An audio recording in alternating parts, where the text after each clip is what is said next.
सर्वहितकारी परिवार महासंघ के द्वारा किया गया सम्मानित। भगवान बुद्ध के पावन धरती कुशीनगर में देव होटल पर आयोजित स्वर रहितकारी पत्रकार महासंगठन के द्वारा संगठन में अच्छी जगह बनाए हुए सभी पदाधिकारियों को किया गया सम्मानित। सभी अधिकारी पत्रकार महासंगठन के मुख्य अतिथि रहे पूर्व विधायक कुशीनगर रजनीकांत मणि त्रिपाठी, सर्वहितकारी पत्रकार महासंगठन के राष्ट्रीय अध्यक्ष घनश्याम प्रसाद सागर ने उन्हें माला पहनाकर भगवान बुद्ध के प्रतिमा के साथ अंग वस्त्र देकर सम्मानित किया। रजनीकांत मणि त्रिपाठी ने कहा कि सभी अधिकारी परिवार एक दिन बहुत बड़ी ऊंचाइयों को छुएगा। आपका संगठन हर क्षेत्र में काम कर रहा है, यह बहुत बड़ी बात है।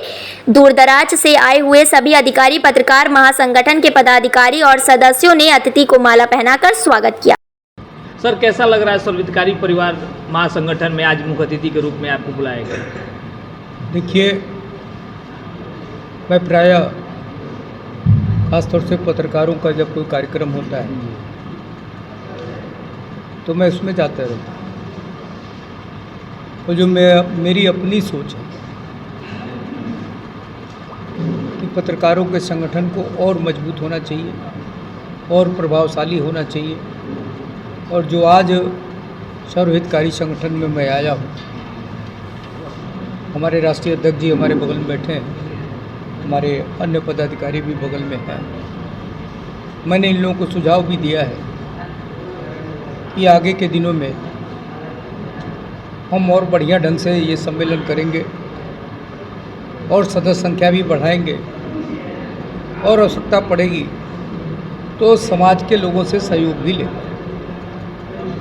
और जहाँ तक पत्रकारिता की बात है, मैंने सबसे भी कहा है कि पत्रकारिता से हमें बचनी चाहिए और देश हित में खबर लिखते समय इस बात का हमेशा ध्यान में रखना है कि हमसे कोई ऐसी खबर न लिख जाए जिससे देश का हित हो रहा। देश हित में खबर लिखनी है और देश के विरुद्ध विषय आता है तो हमें किसी प्रकार से समझौता नहीं करना है। और खबर लिखते समय अपने को बिल्कुल निष्पक्ष हो, एकदम निष्पक्ष भाव से अगर हम खबर लिखेंगे तो निश्चित तौर पर हमारे ऊपर कोई उंगली उठाएगा नहीं। और जब नहीं कोई उंगली उठाएगा तो एक न एक दिन हमारी भी राष्ट्रीय पहचान बनेगी। और हर आदमी अपनी कोई पहचान बनाने के लिए ही किसी न किसी क्षेत्र में काम करता है। तो पत्रकारिता के क्षेत्र में जो मित्र आज काम कर रहे हैं उनके लिए भी है कि हम कुछ ऐसा लिखें कि पूरा समाज उसको सराहे और पूरा समाज हमको ढूंढे कि आखिर ये कौन व्यक्ति है जिसने इस प्रकार का विषय लिखा है। उसके बारे में वो जाने, उसके बारे में उसको समझने का प्रयास करे, उसके विचारों को जानने का प्रयास करे। ये हमारे लेखनी की ताकत होनी चाहिए। हमको लगता है कि अगर आज के दिन इस विचार को लेके हम आपके बीच में आए थे और कहीं ना कहीं ये विचार अगर आप लोगों पर कुछ भी प्रभाव छोड़ेगा तो एक आप सफल पत्रकार के रूप में, सफल मार्गदर्शक के रूप में और समाज को एक नई दिशा देने वाले पत्रकार के रूप में आपकी स्थापना हो जाएगी और समाज आपको सराहेगा। सर, तमाम जगहों पे ऐसे तमाम संगठन चल रहे हैं, लेकिन सर्वहितकारी परिवार पत्रकार महासंगठन जिस तरह का कार्य कर रहा है, धीरे धीरे आगे बढ़ा। जैसे राष्ट्रीय अध्यक्ष जी घनश्याम प्रसाद सागर जी लगातार जिस तरह लोगों को हर क्षेत्र में अपने संगठन को तेजी से आगे बढ़ाने का काम कर रहे हैं, इसके बारे में क्या कहना चाहिए? देखिए, आज तो मेरा पहला परिचय है, लेकिन मैं जो एक जनरल बात है मैंने वो किया।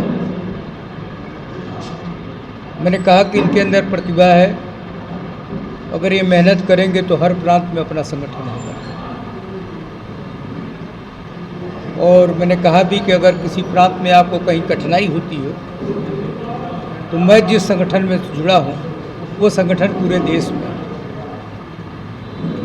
सर, कौन से संगठन से आप? मैं भारतीय जनता पार्टी का कार्यकर्ता हूँ। ये आपका एक अलग ही संगठन है? हाँ, अलग नहीं संगठन है। मैं पत्रकारिता के साथ साथ राजनीति भी करता हूँ। तो इसमें तो सर सारे देश के लोग जुड़े हैं। हाँ, तो वही बात मैंने कहा कि मेरी आवश्यकता कहीं आपको लगेगी तो मैं चल के आपका तमाम समाज में ऐसे लोग हैं जिनसे सर, जिस तरह के आज के भ्रष्टाचार के ज़माने में पत्रकारों की आवाज़ को बुलंद नहीं करने दिया जा रहा है, पत्रकारों को दबाया जा रहा है, हर जगह पत्रकारों को, जैसे कोई आज तक सरकार के द्वारा कुछ मिलता भी नहीं है पत्रकारों को, फिर भी पत्रकार अपनी सब कुछ लगाकर, समय ताकत पैसा लगाकर लोगों के लिए खड़ा रहता है, लेकिन उसको हर जगह दबाया जाता है। देखिए, खबर लिखते समय आपने सुना होगा एक कहानी कि हाथी न खाती है न पीती है। ये नहीं लिखना कि हाथी मर गई। समझ में आ गई मेरी बात? जी। कोई नहीं कुछ कर पाएगा। खबर में इतनी बारीकी का ध्यान देना है कि हाथी न खाती है, न उठती है, न बैठती है। सर, पत्रकारों को सुरक्षा मिलना चाहिए कि नहीं? बिल्कुल मिलना चाहिए, लेकिन कई क्षेत्र में पत्रकारों को सुरक्षा नहीं है। अब इस मांग को भी अपने स्तर से उठाने की ज़रूरत है। और मुझे लगता है कि अगर आप ईमानदारी से जो स्टाइल बताया मैंने उस तरह लिखेंगे तो आपको सुरक्षा की भी ज़रूरत नहीं पड़ेगी। दुश्मन आपका कोई होगा ही नहीं, और जब दुश्मन नहीं होगा तो किस बात का डर है? सर, पत्रकार जिस तरह का हर फील्ड में, जैसे क्या होता है कि हम खबर लिखते समय अपनी दुश्मनी साधने लगते हैं, और जब दुश्मनी साधते हैं तो दुश्मन पैदा होता है। जब दुश्मनी नहीं साधेंगे तो दुश्मन पैदा नहीं होगा। बहुत लोग होते हैं अगर पत्रकार और अपनी सच्चाई- सुरक्षा के लिए तो जो हमारे पास आईपीसी और सीआरपीसी की जो धाराएं हैं, सब लोग, हम भी उसी से गवर्न होते हैं, आप भी उसी से गवर्न होते हैं। कानून सबके लिए बराबर। हाँ, अतिरिक्त कोई बात ऐसा हो जाता है कोई, तो उसके बारे में तो सबको मिलकर चिंता करनी पड़ेगी। और कोई ऐसी बात हो जाती है तो उसकी चिंता करनी पड़ेगी। सर, सुनने में आ रहा है कि आपने 19 साल पत्रकारिता क्षेत्र में काम किया जी है। नहीं, 35 साल। 35 साल। तो आपने क्यों पत्रकारिता लाइन छोड़ दिया? छोड़ा नहीं मैं, आज भी मैं लिखता पढ़ता रहता हूँ, लेकिन अब किसी अखबार के लिए नहीं लिखता। स्वांता सुखाया लिखता, अपने लिए लिखता हूँ, अपने चिंतन को लिखता हूँ, अपने विचारों को लिखता हूँ। मंचों के माध्यम से जहाँ भी अवसर मिलता है अपने विचारों को लोगों तक ले जाता हूँ। क्यों नहीं किसी हेडिंग से आप लिखते, किसी क्षेत्र से क्यों नहीं लिखते हैं? अब हमारी एक सीमा है। हम जब किसी राजनीतिक दल से जुड़ते हैं तो हमारी एक सीमा हो जाती है, हम उसके बाहर नहीं जा सकते। सर, 35 साल आपने पत्रकारिता क्षेत्र में कार्य किया है, तो इन जितने यहाँ तमाम पत्रकार लोग मौजूद हैं उनके बारे में क्या कहना चाहते हैं? भाई, सब अपने ढंग से मेहनत से अपना काम कर रहे हैं। अब ये है कि जिनकी जितनी क्षमता है उतनी आगे ले जा रहे हैं। क्षमता नहीं विकसित की जा सकती। क्षमता विकसित करने के लिए स्वतः को मेहनत करना पड़ता है, स्वतः को तैयार करना पड़ता है। तो स्वतः आप लोग तैयार होइए, और समय समय पर मैं तो आज भी करने का तरीका मैं बताऊंगा। कैसे आपको सोच को बदल दूंगा, सोच को बदलने का प्रयास करूंगा, फिर आप कैसे उसको शब्दों में पिरोएंगे, फिर उसको कैसे आप अपने अभिव्यक्ति में ले जाएंगे, ये सारी चीज़ें आ जाएंगी। पत्रकारिता क्षेत्र में आप रह चुके हैं, तो एक नया मैसेज क्या देना चाहते हैं सभी पत्रकारों के लिए? ईमानदारी से लिखिए, बस इतना ध्यान रखिए। सीधे सीधे हम जानकारी लेना चाहेंगे राष्ट्रीय अध्यक्ष जी, क्या कहना चाहेंगे? आपकी जो संगठन जिस तरह के काम कर रहे हैं, आपके बीच में रजनीकांत मणि त्रिपाठी मौजूद है, तमाम बिंदुओं पे इन्होंने चर्चा की, उसके बारे में। आदरणीय मणि जी का सभी सुझाव मानने योग्य है, और मैं इसको आत्मसात करूँगा और संगठन में इसको प्रभावी रूप से लागू भी करूँगा। और बताना चाहूँगा कि संगीतकारी पत्रकार परिवार महासंगठन कुछ राज्यों में काम कर रहा है, जैसे बिहार में,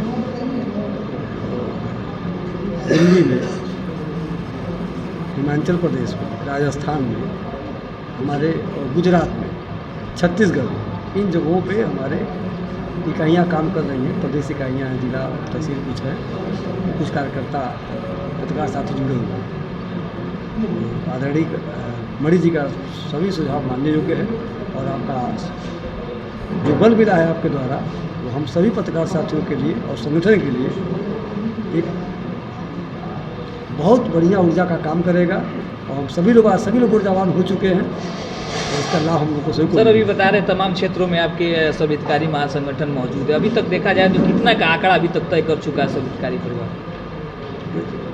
कुल लगभग 500 संख्या हमारे सदस्यों की है, 500 जो विधिवत सदस्य हैं अलग अलग क्षेत्रों में। हाँ, जिसमें सामाजिक सेवा क्षेत्र से लोग हैं, प्रेस क्लब से लिया गया है तो पत्रकार लोग हैं, अधिवक्ता साथी जुड़े हुए हैं, अधिवक्ता विंग से, महिला शक्तियाँ, महिला सशक्तिकरण के लिए लिया गया है और युवा खेलकूद प्रकोष्ठ से खिलाड़ी जुड़ते हैं। इस तरह करके हम सर्वहितकारी और जो अवधारणा हमारी है सबको साथ लेकर चलने की सर्वहितकारी, हम उसको फलीभूत कर रहे हैं और धीरे धीरे हम लोग का सर सर्वहितकारी पत्रकार महासंगठन खड़ा करने का क्या रीजन रहा है? देश में विशेष लोगों को दिशा देना। मेरा इच्छा था कि सभी साथियों को मिला करके लोगों को सम्मिलित शक्ति को लेकर के एक देश सेवा के लिए, राष्ट्र की सेवा हो और समाज की सेवा हो, देश का विकास हो, हम लोग न रहें तभी हमारी पीढ़ी को एक उज्ज्वल एक वट वृक्ष मिले संगठन का और वो भी देश सेवा और समाज सेवा कर सके। धन्यवाद सर। चलिए।